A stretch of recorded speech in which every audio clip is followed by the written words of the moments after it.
Please review Rampage's son. He deserves prison. To be honest with you, bro, I don't see how he doesn't go to jail. I like Rampage Jackson. You guys know Rampage is awesome. But after looking at that footage, bro, they need to get a lawyer. Like me just being dead ass, he needs to get a good lawyer right now and be prepared. They're 100% going to come in and arrest him for that. I don't know what they're going to charge him with, but slamming him the way that he did and punching him that many times. Welcome back, everybody. As many of you guys know, I'm a law enforcement trainer instructor. I train and instruct military and law enforcement all over the country on various law enforcement disciplines to include constitutional law, case law, patrol tactics, use of force, advanced criminal investigations, etc. And we're gonna answer Myron Gaines' question here as far as what charges the law enforcement is probably looking at. And so what I'm gonna do is I'm just gonna, as many of you guys may or may not know, I am the CEO of Solution-Based Law Enforcement Services. I'm also an active state criminal investigator. And so I've conducted countless investigations, everything from internet crimes against children. I was a ICAC task force sergeant for Oklahoma's Eastern District to working major crimes, assault and battery cases, officer-involved shootings, etc. I've been part of major crime teams in the past. And so, again, I'm not going to try to portray that I have all the information and knowledge, especially the information knowledge that law enforcement, LAPD, who's actively working the case has.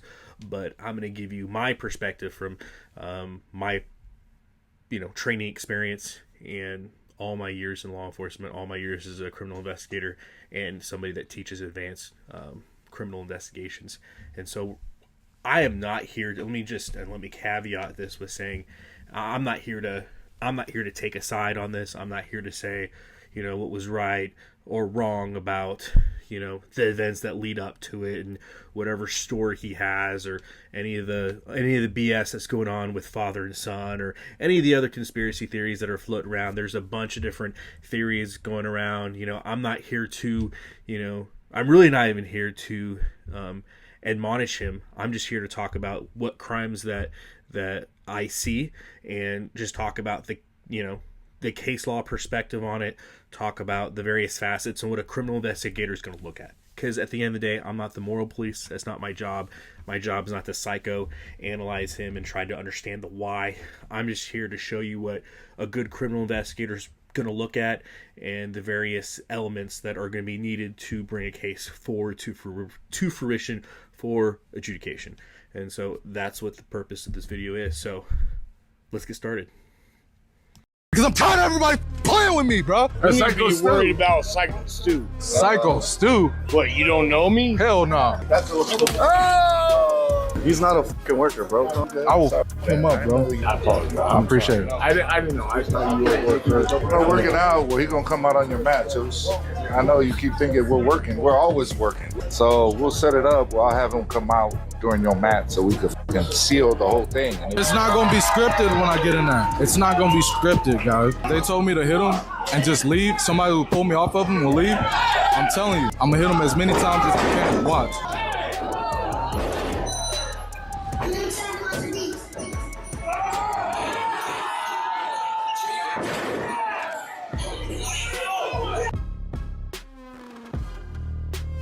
I'm gonna stand up for myself. So the next piece that we're going to look at is we're going to kind of look at a flow chart here. As you can see, we have actus reus and then mens rea. And so whenever a prosecutor is trying to bring forth charges for adjudication, these are going to be two very important things, especially the mens rea. And so mens rea just means the mental state that accompanied a crime. In other words, it simply means, if you look at it in its original meaning, guilty mind.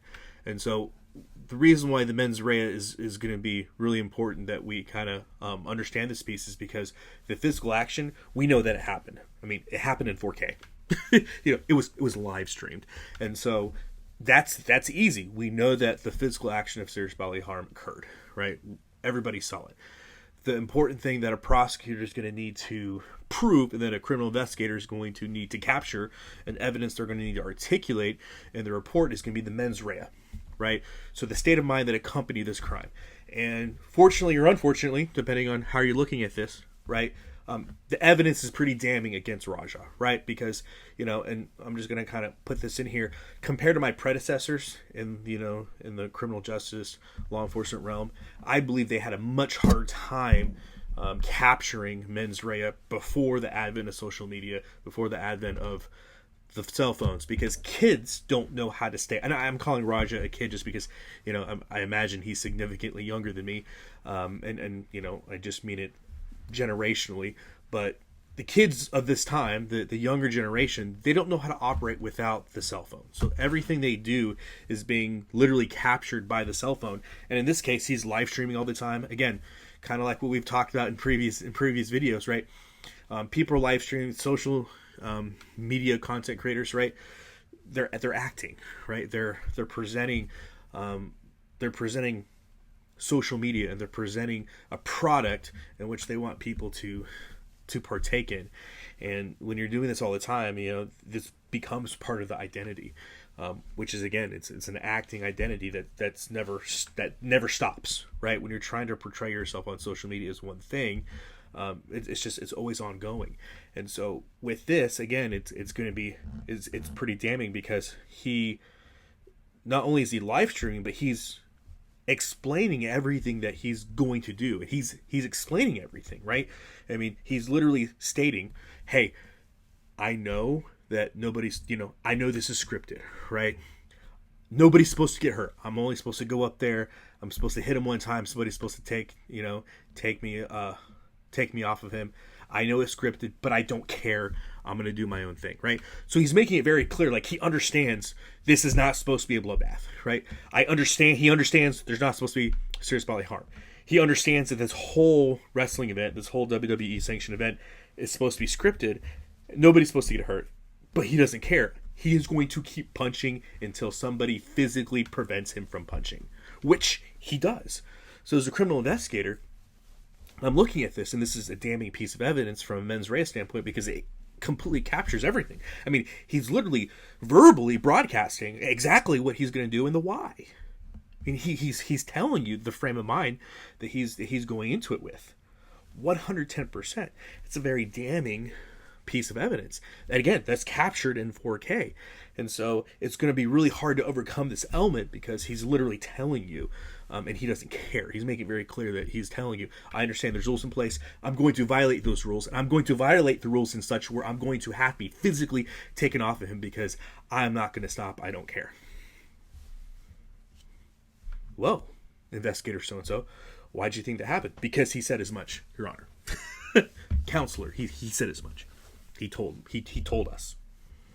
And then he acted out exactly what he said. So again, from a mens rea standpoint, which is what's going to be needed as we start going to the statute portion of this, again, it's very damning. Right. Hey, I'm gonna stand up for my self, because I'm tired of everybody playing with me, bro.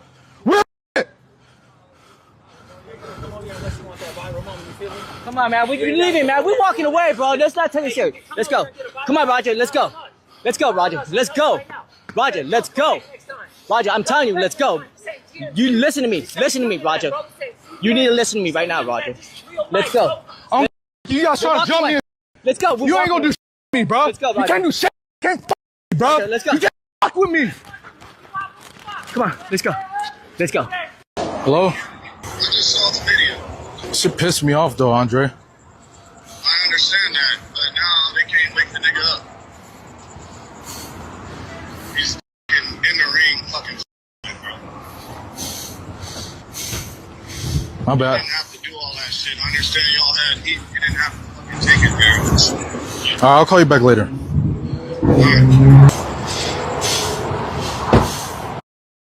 So let's talk about mens rea a little bit more. As we can see in this video clip here, the aftermath of that beating that he gave Syko Steve.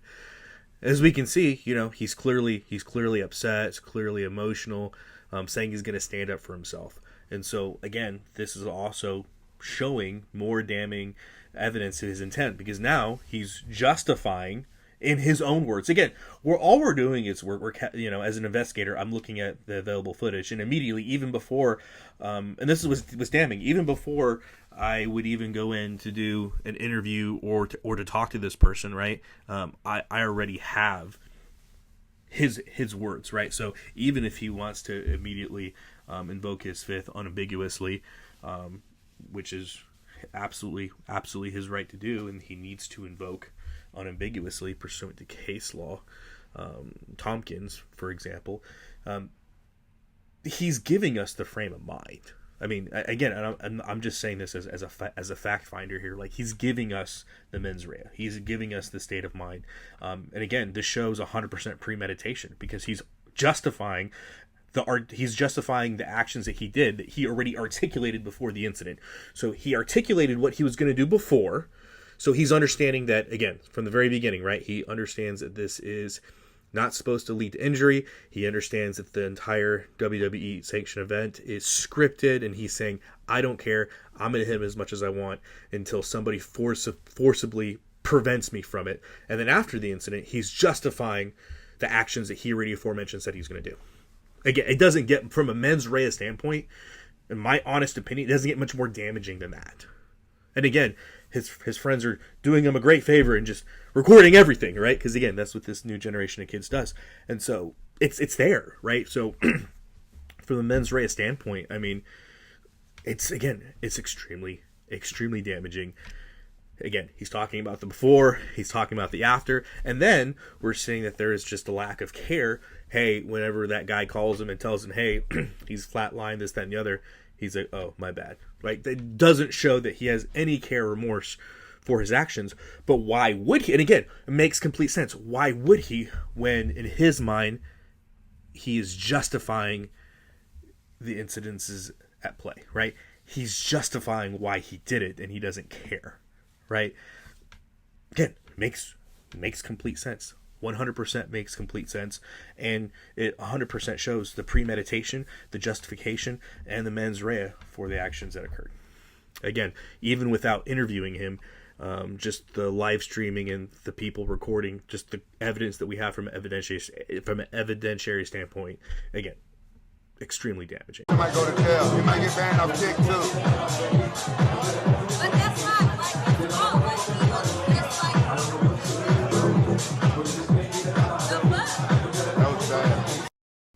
So the next thing we're going to look at is a clip from Rampage Jackson, the Rampage Jackson. The reason why this is important is because, number one, he's the father of our alleged suspect here in this case.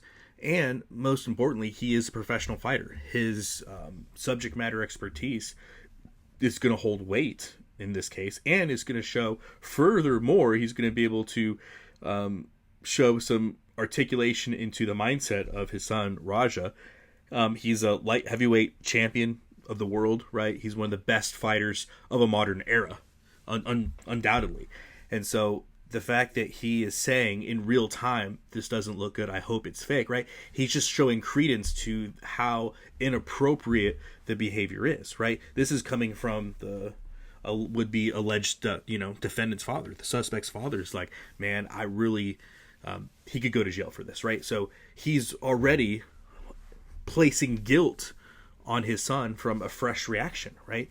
These are statements that are being captured live, and when your own father's like, who is a professional fighter, again, one of the best fighters to walk in a modern era, is like, man, this doesn't look good. Guess what?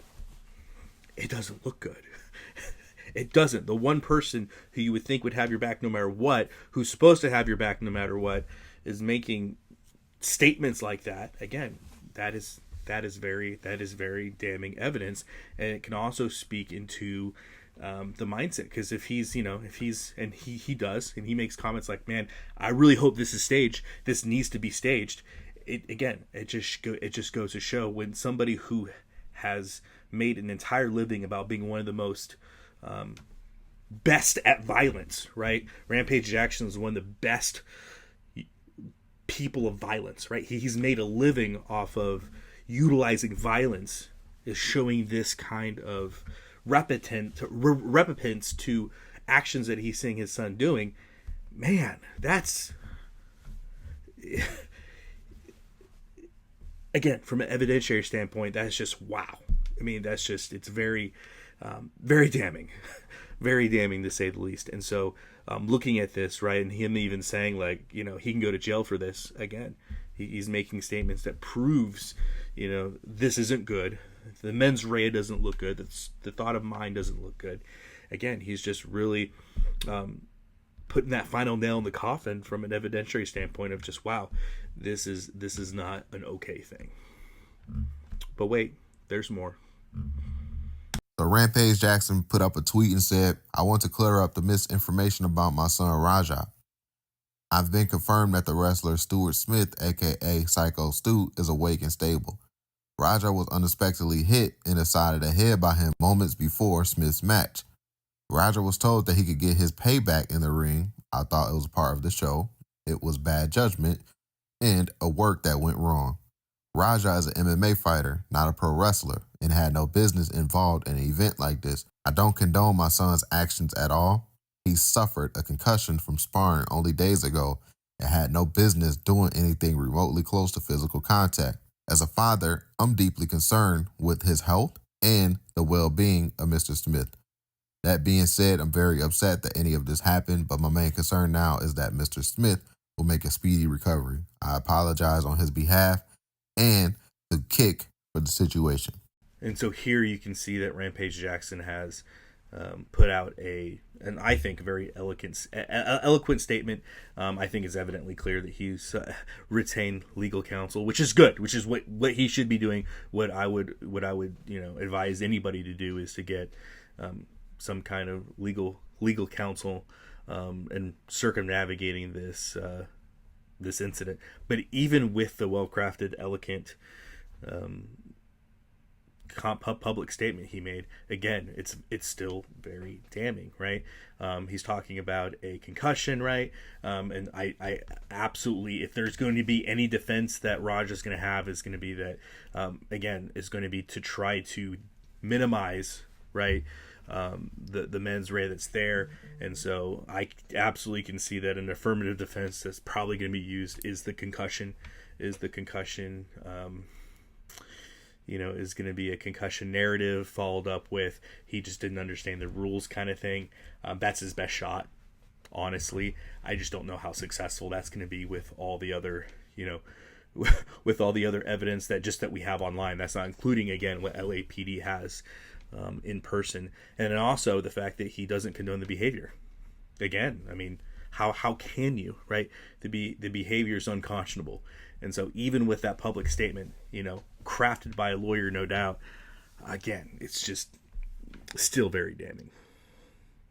When we're in the ring and I'm breaking it up and he shoots a double leg on me, by the way, work a better double leg, you prick. And then I'm telling you to calm down. I'm not even fighting. I'm not even being hostile. Then you're trying to work and get lower, do this, change positions, and I'm over here having to swim with you, all this other shit. And then you punch me in the eye after we're breaking it up, you loser. That's why you got headbutt, and that's why I punch you, and you're lucky I was tired from the match before this. What kind of person are you? You low life clown. You want clout, so you beat up a guy that's half unconscious. You punch a guy that's trying to break up a fight and not even trying to fight you. I wasn't even trying to hurt you. The is wrong with you? So do you think he wanted to continue beating up Stu? I think he would have killed him. If you didn't stop it, right? I promise you he would have killed him. He would have killed me if he would have got the best of me. If he would have took my legs out from under me like he was trying to, he was going to do the same thing to me that he did to Stu. Clearly, you watched the stream when he's walking away. I'm tired of people with me. I don't care how many times you've been fingered in your life, bro. I don't give a fuck. If you got a problem with the world and the people around you, change the people around you. Change it up a little bit. Go to therapy. Get some help. Don't take it out on everybody else. And then you want to train by one of the best fighters to ever live, your father, use his clout, use his knowledge, and then you want to hurt people that don't train like that? You're a bully. You're a bitch.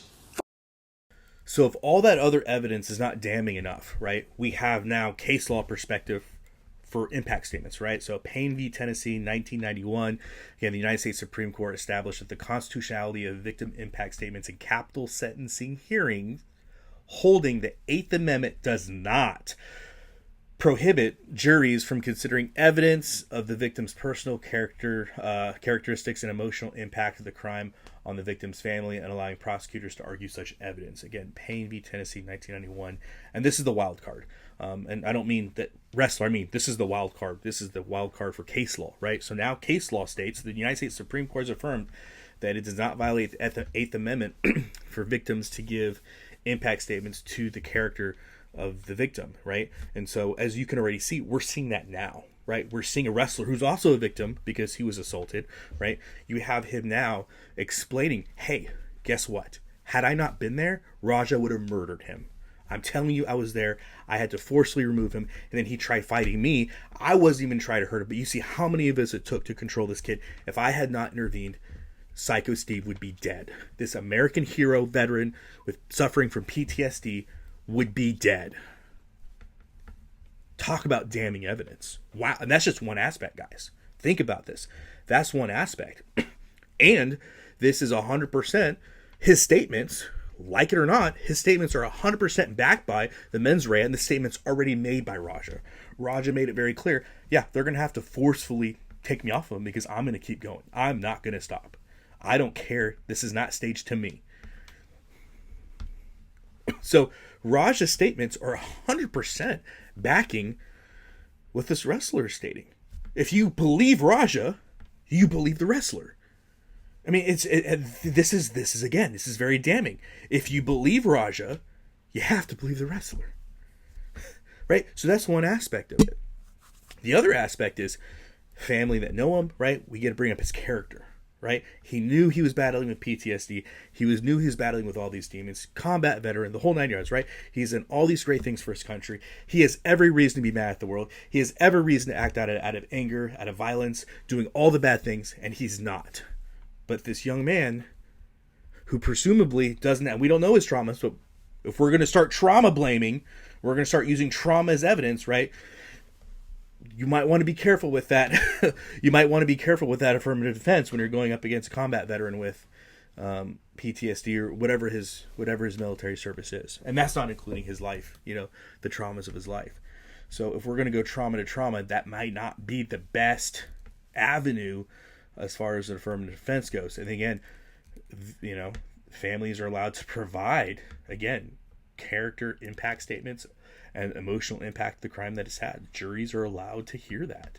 It's allowed to be admitted as evidence. So again, if all this wasn't bad enough, man, you're adding another layer of complexity to a defense attorney. Again, and we're just getting a taste. We don't know what the families are going to come up with. We don't know what kind of, what kind of impact statements they're going to get and how they're going to talk about his honorable service and all these other things and all the things he's done in his life. Like, we have no idea what those accolades are going to look like. But if they're anything like what this wrestler is talking about, just moments after when he's still heated, right? I think he presented this side great. I mean, and this is just improv, right? I mean, he hasn't had time to gather himself, work with attorneys, and come out with a statement. This is just him speaking from the heart, and man, it's damning. He did a damn good job. And so, I'm telling you what, man. Again, it's very, very, very damning stuff.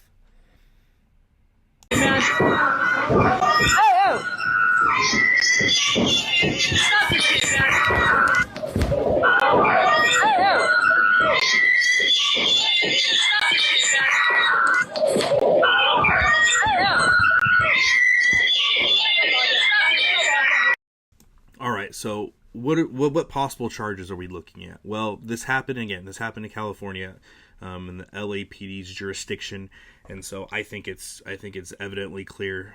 Again, based upon, we know there was a felony assault and battery report that was taken. Again, as far as I know now, nobody's been taken into custody or anything. But based upon what I have gathered, it's going to be if we're taking this from a California perspective, California Penal Code 243. Specifically D, under California Penal Code 243D, as you can see on your screen. Battery causing serious bodily injury occurs when a person willfully and unlawfully uses force or violence on another, resulting in significant physical harm. We're going to talk about the jury instruction here in just a second, but for all intents and purposes, that has been absolutely reached in this case. So if we're breaking down the key terms here, so you can see battery, offensive, intentional, and harmful physical contact. Unlike assault, which can occur without physical contact, battery requires actual force or violence against another person.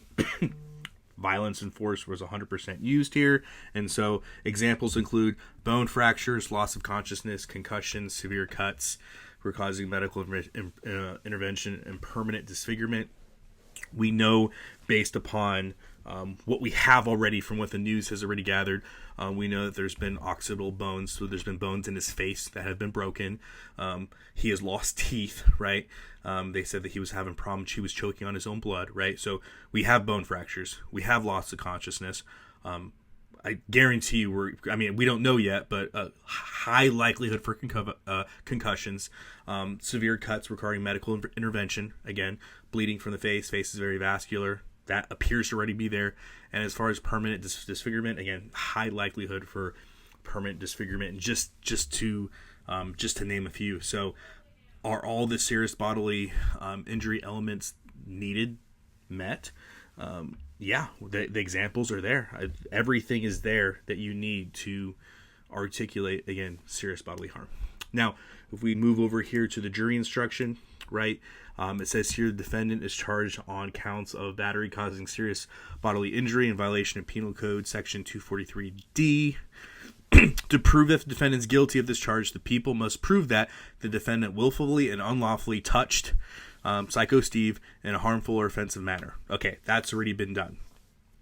2, Syko Steve suffers serious bodily injury as a result of the force. Again, we can already see that from the video. Done. 3, the defendant did not act in self-defense or in defense of somebody while reasonably disciplining a child. Again, done. That's already there. He did not do this for self-defense, and he purported so much. He said it out loud. So somebody commits an act willfully when he or she does it willingly or on purpose. Again, he stated as much that he was going to do on purpose and then follow through. It is not a requirement that he or she intend to break the law, hurt someone else, or gain any advantage. So again, it's not even required that he intended to do it, but that he willfully and he did it on purpose. Making contact with another person, including through his or her clothing, is enough to commit battery. So again, you're looking at all this. Means a serious impairment. So serious bodily injury means a serious impairment of physical conditions such as injury may include, but is not limited to, loss of consciousness there. Concussion, again, high likelihood for that. Bone fracture, we know there's broken bones. Protracted loss or impairment of function of any bodily member or organ. High likelihood that's there. A wound requiring extensive suturing and serious disfigurement. High likelihood that's occurred. All that would be considered to be serious bodily injury. So if we look at the penal code, if we look at the jury instruction, just based upon the evidence that we have here in front of me, all those markers have been met. I have charged cases like this on the felony level with much less evidence, and have gotten convictions with much less. And so, again, we have to remember, this is California. California's a little different. They do things a little differently over there. And I don't mean that disrespectfully, but any police officer will tell you that. Same thing with people that are part of the adjudication process, whether you're a lawyer or whatnot. California is just different. We've all seen the news of different crimes that they let go, but given how high profile this is, and the people involved, we'll see what happens. But based upon my training experience, based upon what I've been able to articulate here, and again, this is just a real down and dirty. I mean, we're talking about, this is, we're doing all this super compressed, right? These investigations takes hundreds of hours, and so, but based upon what we can gather, and the evidence that is there, clearly the elements have been met. But at the end of the day, it is up to the district attorney. They have discretion to bring forth charges, and so we'll see what happens. But yeah, that's the video. That's the breakdown.